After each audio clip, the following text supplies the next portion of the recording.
Just like Kwame Brown's situation, Josh Smith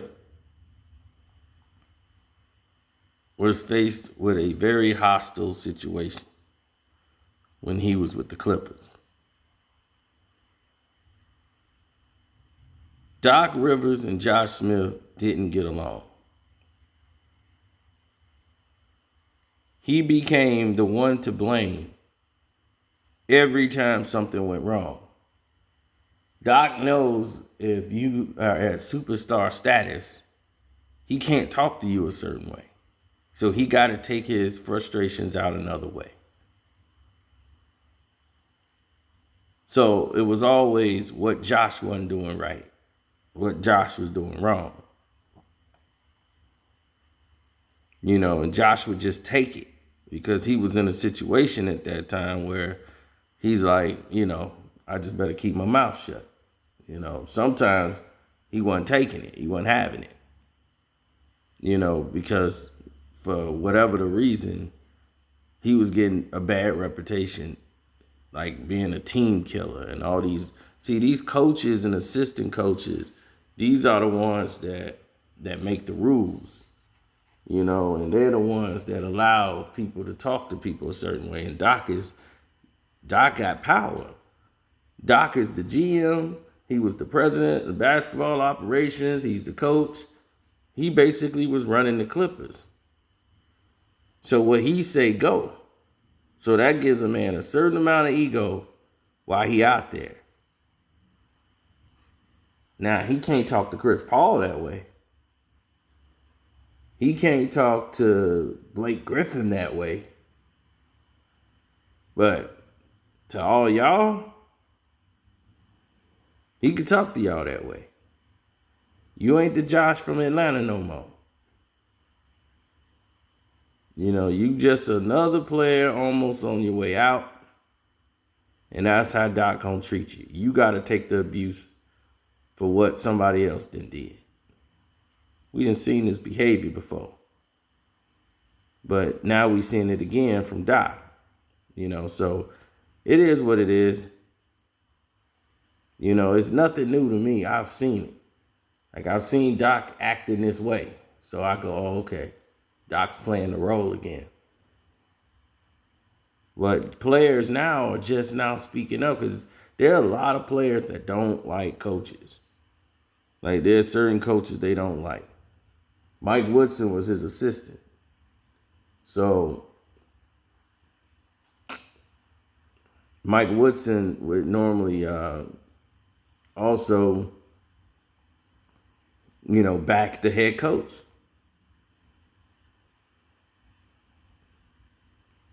And there's a lot of players that played in this league that didn't understand why would they be getting chewed out for certain situations. So it's a lot of people that don't want to see Doc succeed. And it's a lot of people that's going to question Doc's coaching ability.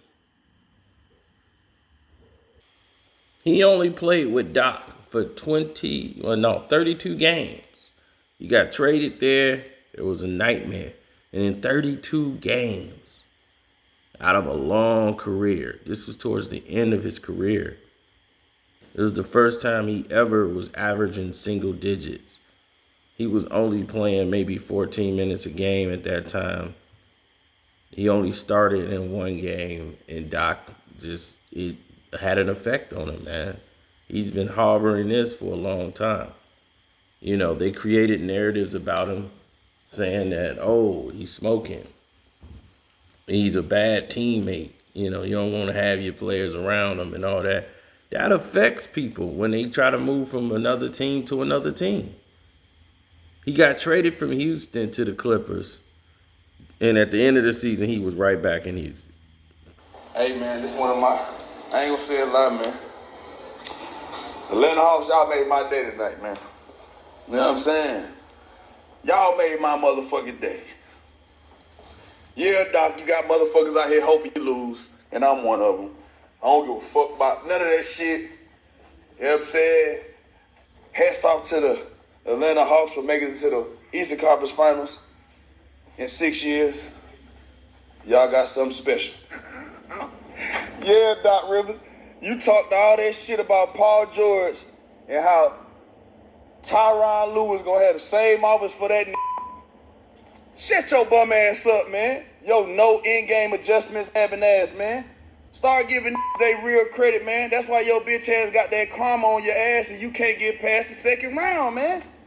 You done did all these real wrong, man. Look in the mirror, nigga, and confess your motherfucking truths, nigga. Or you'll never make it out the second round, nigga. Yeah. ESPN, get on his ass, bro. I'm on his ass tonight, get on his ass first thing in the morning. Hey, man. I finally get why your wife almost left you, man. You don't know how to make in-game adjustments. You don't know how to make in-game adjustments. Everybody figured your ass out, man. You don't know how to make in-game adjustments, man. And don't nobody really like your cap ass. Yeah, you're losing your power. Nah, for real, Doc Rivers. That ain't the same offense that Tyronn Lue running for Paul George that you ran for. Yeah, you're losing your power. Nah, for real, Doc Rivers. That ain't the same offense that Tyronn Lue running for Paul George that you ran for. I'm telling you, it's a lot of stuff that goes on behind the scenes. But, you can't really take it from when Matt Barnes says something. But now him and Matt Barnes are cool. Now that they got a show. Doc been on the show now. Now they cool.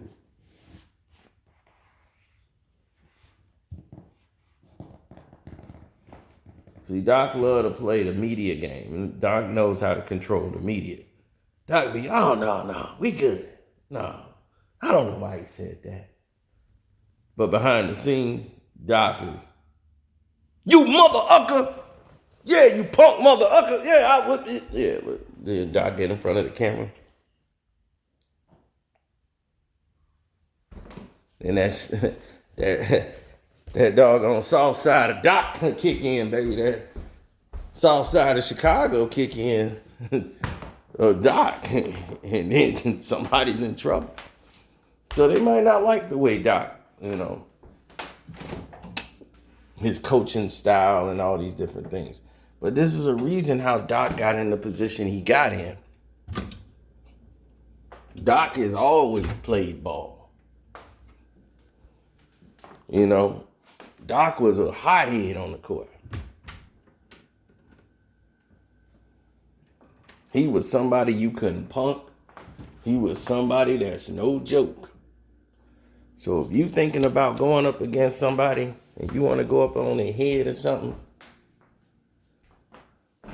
Doc is that guy to go up against. He gonna give you all you're asking for. And the players know it too. They know a real one when they see one. Doc is live. You know what I'm saying? Even in his old age, Doc will fight you. His blood pressure go to 1,000. He probably on pills and everything. Hey. Doc, remember your pressure. Oh, give me that. Talk to me that way again, Josh Smith. Sit your bum ass down. So I'ma bench you and you ain't even on my team. Sit down on your couch. You don't get on camera. Talk about Doc. But see, Kwame done got these people feeling inspired. He got these old players feeling pumped up. They like, yeah, that's right. They on some kill. So now everybody want to speak out. Now, had Kwame Brown not came out and started talking about Stephen A. Smith, when Kenyon Martin had came out and said what Kenyon Martin had said, no, he wouldn't have. Would Josh Smith done what he did last night? No, they wouldn't have. Sometimes all people need is a push. That's all they needed. They needed something to stand up for. They needed something to believe in. They needed something to give them that boost so they can say, yes, I'm not the only one that felt this way. Now I can say it too.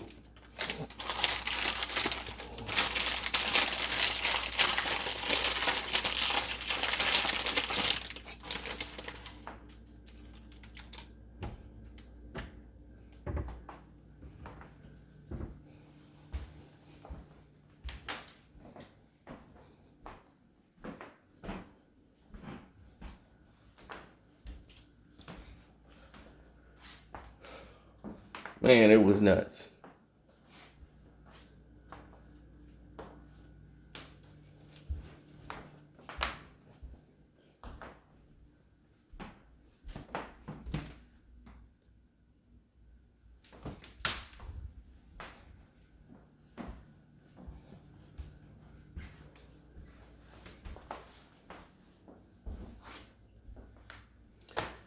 Woo!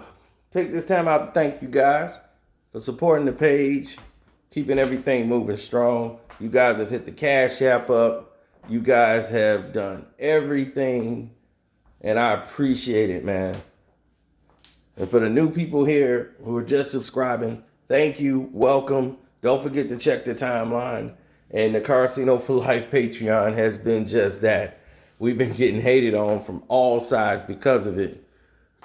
But it's only when I talked about white folks did they care. Ain't that strange? Once I mentioned some white folks, people jumped. Like it was whoa, wait a minute. This don't go with the program. You just supposed to talk about Negroes. Don't talk about the white folks. Oh, we got to show him who's boss. Then I doubled down and talked about more white folks. So, me, I've always been that type. People be like, man, just shut up, man. Take your money and shut up. I be, you gonna be all right with that? Yeah. Just live to fight another day, man. Oh, the guy told me, I'll never forget him at work. Don't tell me. Man, sometimes you gotta pick your fights. Live to fight another day. See? I'm like, in some cases, that is true. It's how you fight. But this is the fight that we were in. We were in there fighting for our own financial future. The reason why they wasn't going to give the black people the raises that they wanted, because I say the black people because that's the only people that worked in that position. I said, don't you think it's quite odd that we're all in this division? All the black people that work in this company are all in this section. They have one black guy who's the architect, the guy who designs their machines, the engineer, everything. He's the architectural genius behind all their machines, right? He's not a partner of the company. Nothing moves without him.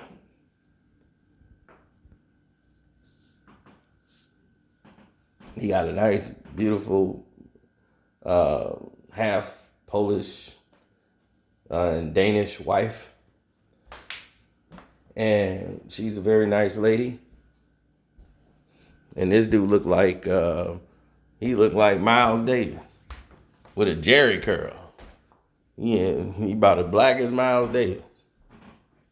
And had a Jerry curl and was one of the best engineers there was. And they took the company photo. They put him in front. Then it's all them. And then it's everybody else in the back.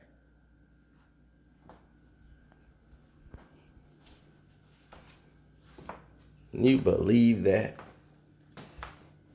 They say, here's the token. He built that company and got no equity, no stock, no nothing. So when the black folks were speaking up, they sent the one person in there who would disrupt everything.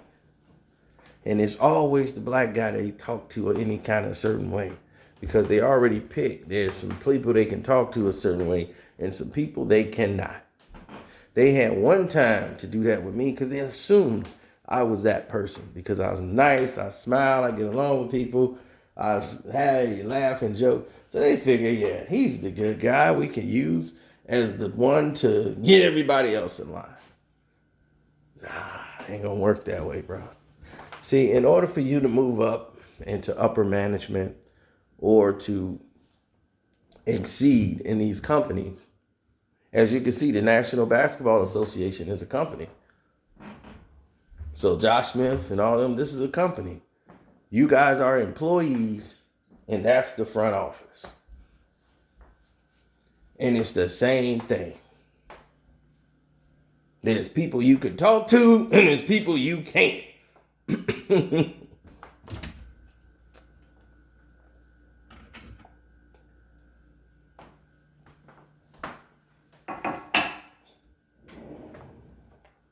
And once you find that out, then you realize something.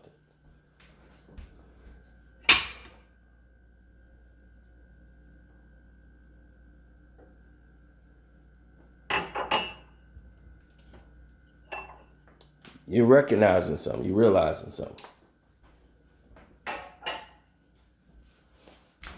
That the people in upper management, they get a sense of the only way for them to be successful is to control you.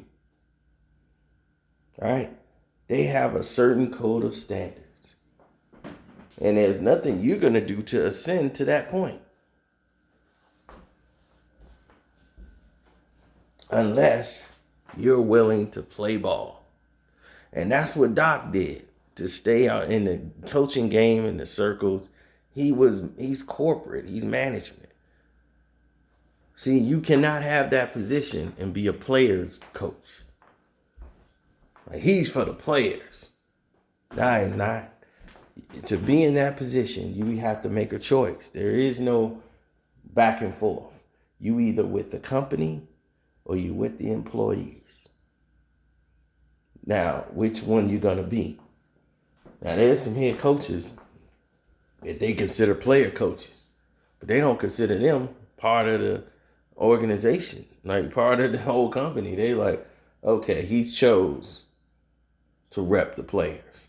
So this is as far as he's gonna go. The employees, he gonna rep them. So that's as far as he gonna go. That's why you see some head coaches, they just fizzle on out.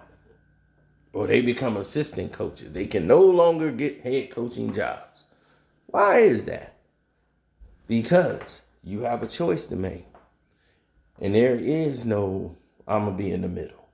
You either a company man or you for the players. That's it. And every business and warehouse is the same way. Are you with the business? Or are you for the employees? Me, I was always for the employees. I told them that. They promoted one of our friends to the position.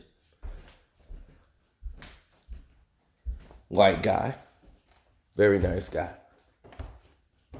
The guy was a gamble-holic.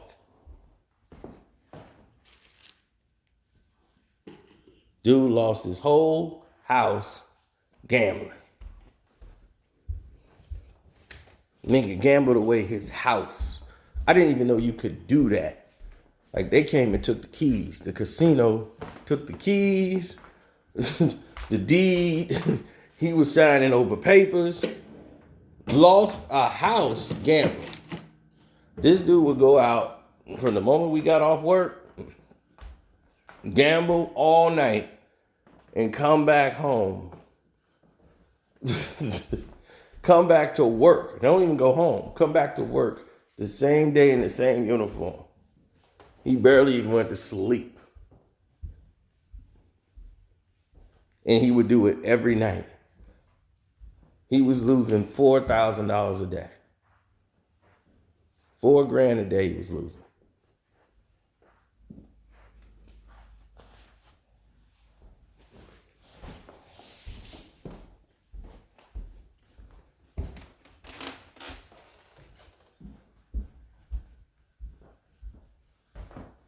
Now, this guy gets promoted.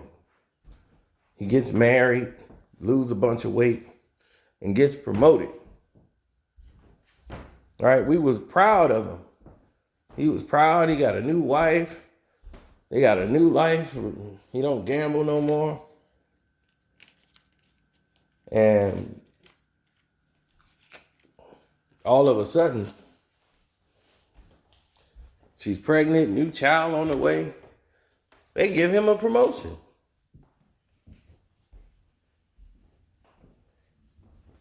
They promote him.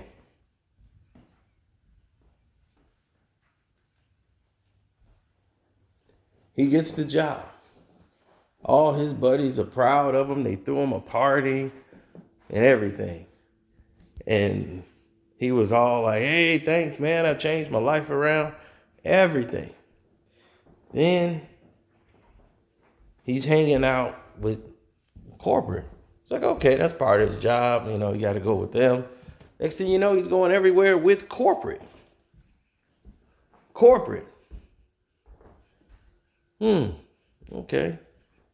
Now he's doing this with corporate. Corporate.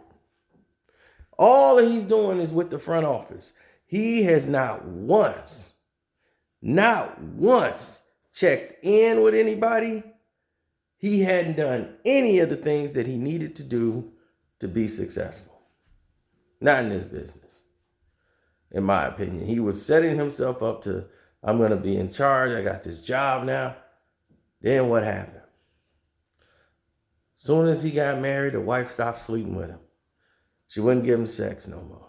He moved into a new house for her and everything. She started having these mood swings.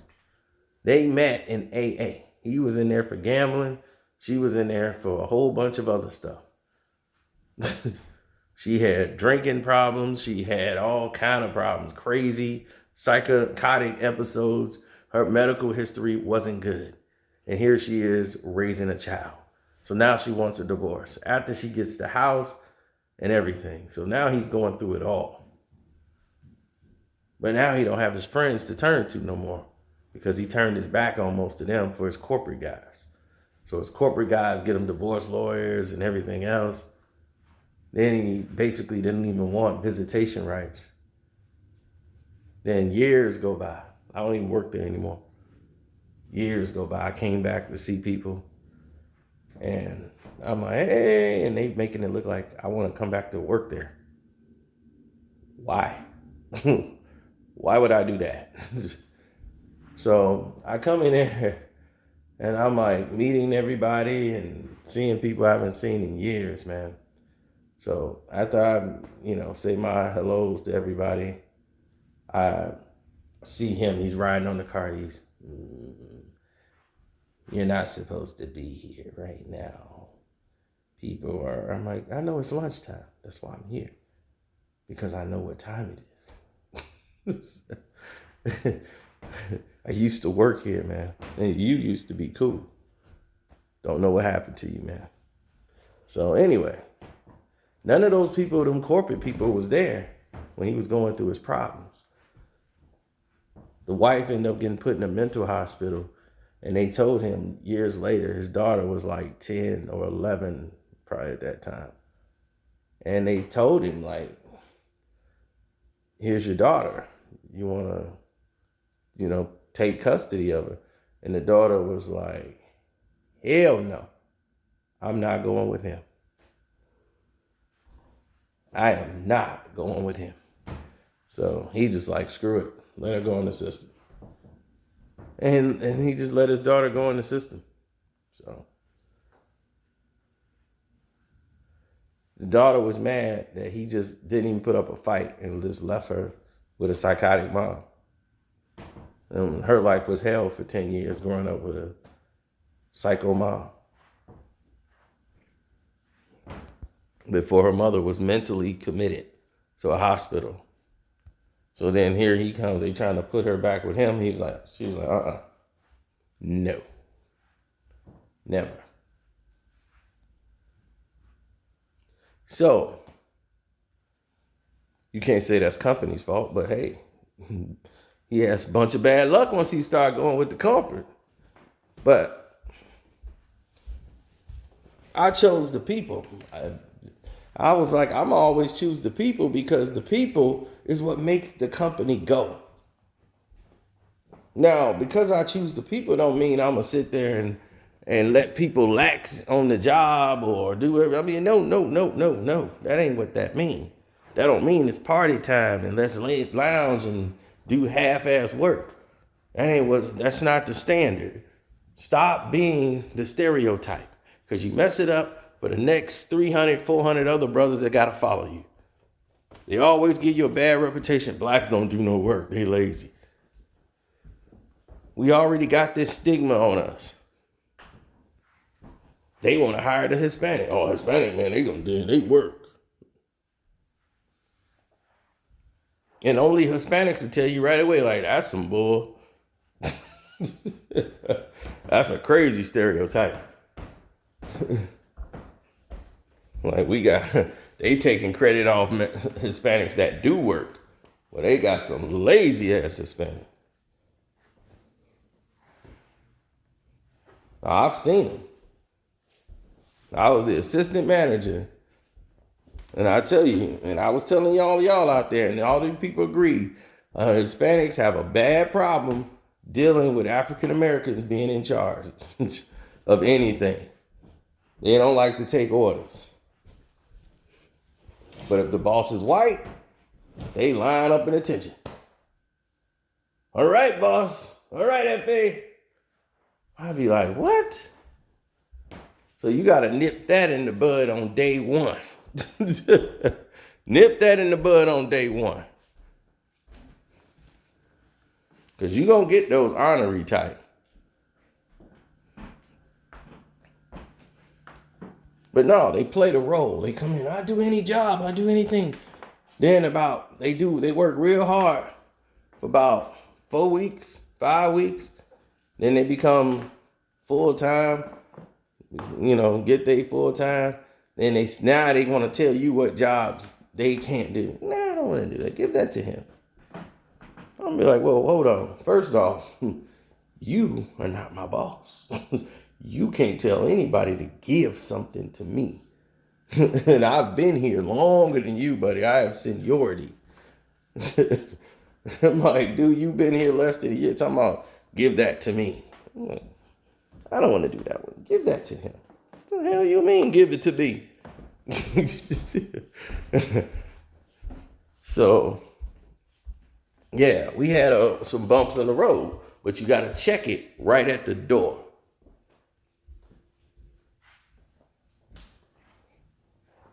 So you don't have these problems no more.